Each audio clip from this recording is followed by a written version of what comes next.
Today we're going to install this passenger seat on this 2014 Chevy Equinox.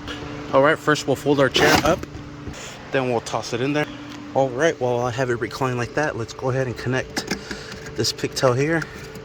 It's going to go into there, secure that. These are going to latch right into here.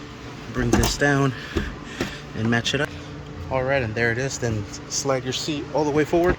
Now on the passenger side, in the rear, we're going to slip in the bolts that go right at the rear here. And we're going to be using a Torx 50 to secure this down. There it is, Torx 50.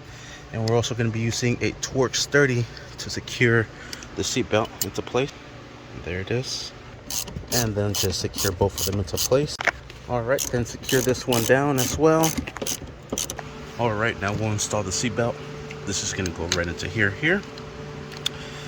And we'll put on this bolt. This is what we'll use the Torx 30 for. Secure this down. And there you have it. That is how you install the passenger seat in this 2014 Chevy Equinox.